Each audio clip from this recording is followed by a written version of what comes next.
أعوذ بالله من الشيطان الرجيم. بسم الله الرحمن الرحيم. يا أيها الذين آمنوا إيمان والو شهادت بینکم وصیت با پمینستاسو کی اذا حضر احدکم الموت کلا چی نزدیشی او تنتاسو تمرگ حین الوصیت اسنانی په وخت د وصیت کولو کې دوه کسان زوا عدل منکما خاوندان د انصاف تاسو نه او آخران یا نور دوه کسان من غیرکم په غیر تاسو نه ان انتم ضربتم فی الارض کئی تاسو چزئی تاسو پزمکا کی پاسوابتکم مصیبت الموت پس ورسیگی تاسو تا تکلیف د مرگ تحبسونهما بندوی بادا دوالا من بعد صلاة پسو د منلا پایو قسمان بالله پس قسمون بوخری پا اللہ باندی این ارتبتم کتاسو شکولو لا نشتری به سمنن چه ناخلو منگا پدی قسم بانی پیسے لگی ولو کان ذا قربا اگر کوي خاوند خپل ولیا ولا نکتمو شهادت الله او نپټو منګه گواہی د الله ان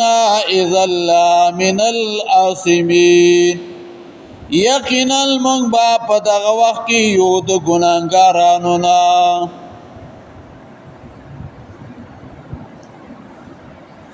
د حلال او د حرام مسائل هغه شروع دي نو د دې په مناسبت سره یو بل مسله د حلال او د حرام هغه راوړي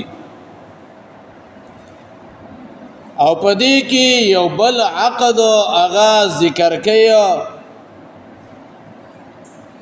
د مخ کې سره مناسبت دار مخ کې حفظ النفوس د نفسونو حفاظت ذکر وو نو دلتا حفظ الاموال حفاظت د مالونو هغه ذکر کیا دویم مناسبت د مخ سردار چې قسم د الله په نوم باندې پکار دی عنوان د آیت مبارکه ده شهادت المؤمنین والکافرین فی الوصیۃ مقبولۃ په باب د وصیت کې د مؤمنانو او کافرانو دواړو گواہی هغه قبول ده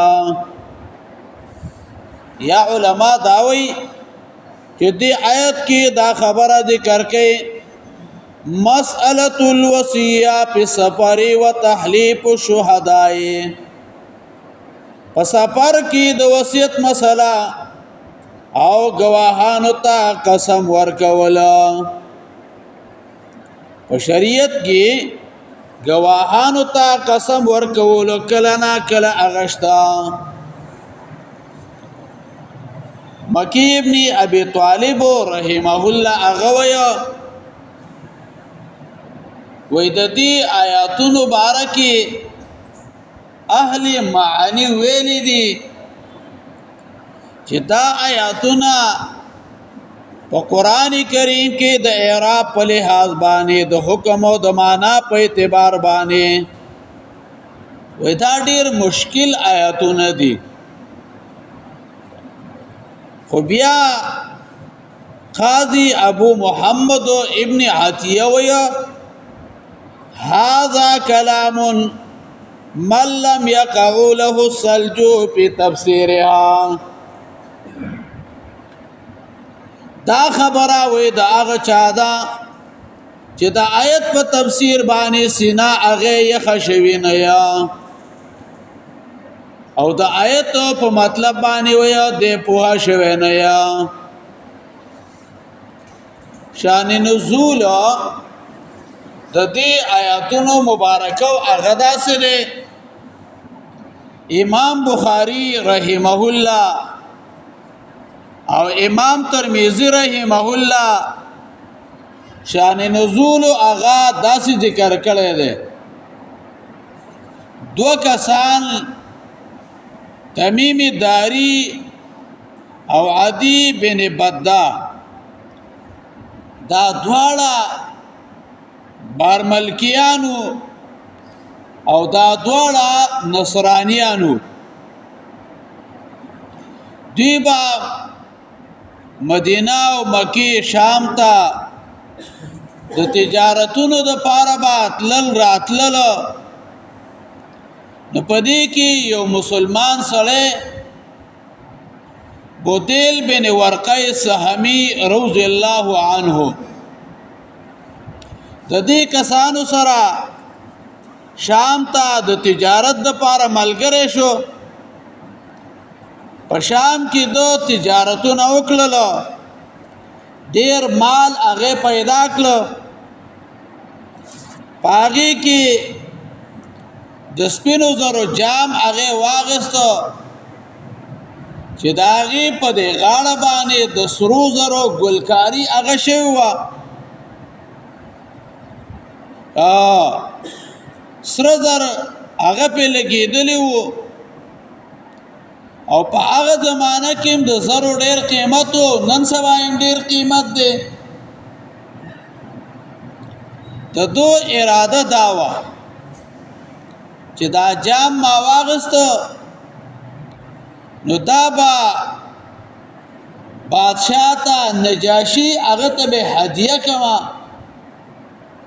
ډالۍ به ورلور کما تحفه به ورلور کما نو چې زور لا دا ور کما نو هغه به مال تحفه کې صبره کی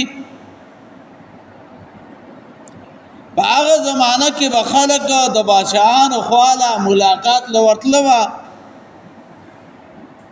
پدې کې بودیل بن ورقه صحابي د بیمار شو د چې کله بیمار شو د پزان باندې پوها شو چې بس زمرما د یو خط هغه ولیکو او خط کې دا ولیکل چې ګورا دا سامان دی دا پلان کې سیس دی کې پلان کې دی پکې او بیا دا خط راواغستو او یو پټ زکی هغه کې خو د سامان کې پټ هغه کې خو د بیا دغه دو ملګری چې وو نو دوی ته دا ویلو چې زما د اعمال دی دا به مکه مکرمه ته ویسه زما خپلوان چې د عمرو بن العاص کورنۍ دا به هغه ته ورکړي پدې کې دی وفات شو کله چې دی وفات شو نو دوی راولګي دو هغه حق کو دوی وکتل چې کم قیمتي سيزونه هغه ته نه دوی واغستل یو پای کې دا جام مو ډیر قیمتي باقی مال هغه راواغستو د عمرو بن العاص دا غي خپلوانو ته ورکړه او دای ورته ویل جستاس سره هغه مړ شو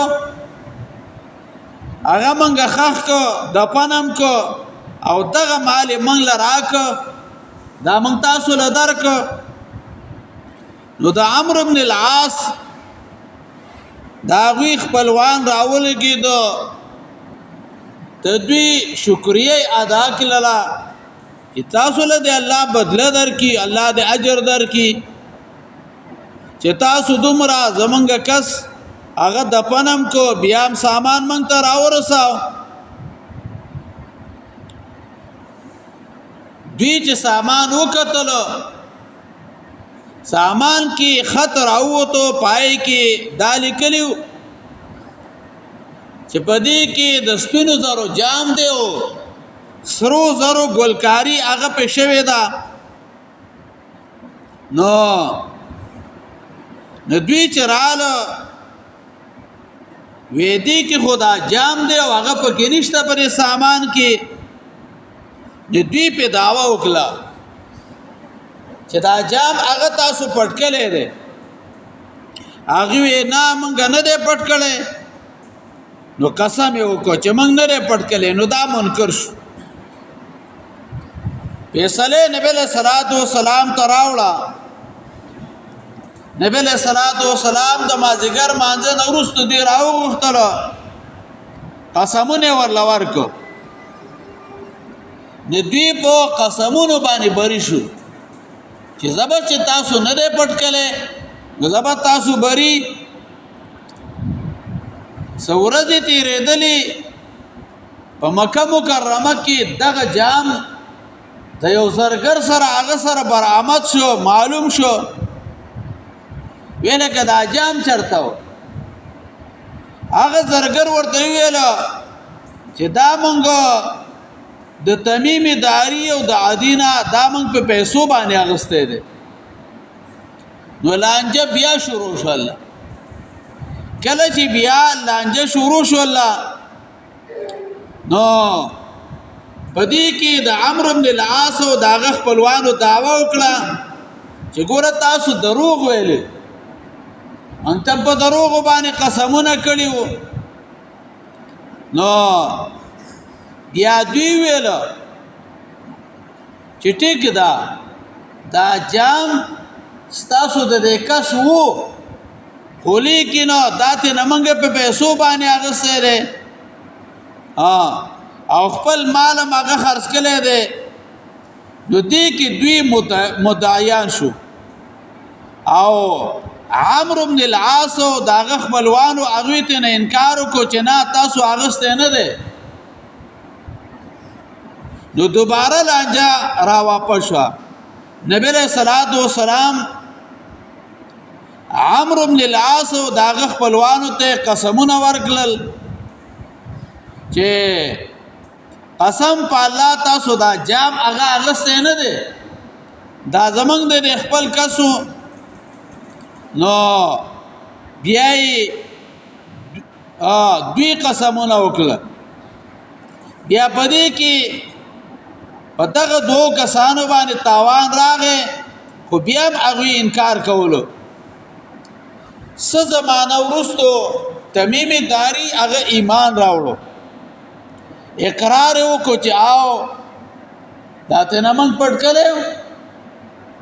او دا من خرج کړي دي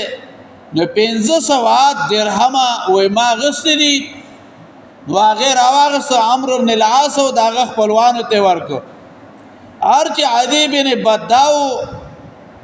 واغه نو ورکول نبیای په زور باندې راونی وو او داغه نه دغه 1500 روپۍ واغستلی او عمرو بن العاص او داغه خپلوانو هغه ته ورکول یا ایها الذین آمنوا ایمان والو شهادت بینکم وصیت پمستاسو کې اذا حضر کله چې نږدې شي احدکم الموت او تن تاسو تمارک حين الوصیت په وخت د وصیت کولو کې اسنان دو کسان زوا عدل منکم خاوندان د انصاف تاسو نه او اخران یا نور دو کسان من غیرکم بغیر تاسو نه ان انتم ضربتم فی الارض کی تاسو سفر کوي په مکه کې فاصابتکم مصیبت الموت ورسیږي تاسو ته مصیبت مرګ فاصابتکم ورسیږي تاسو ته مصیبت الموت تکلیف د مرګ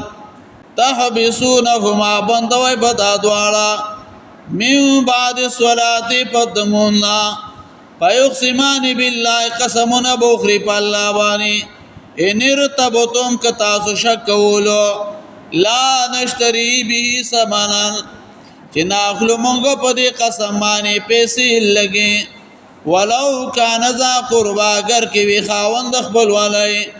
ولا نكتم شهادت الله نه پټو مونږه گواہی د الله ان اذا لمن الاسمين یقینا مونږ با په دغه وخت کې د ګناګارانو نه اللهم قوینا فروغ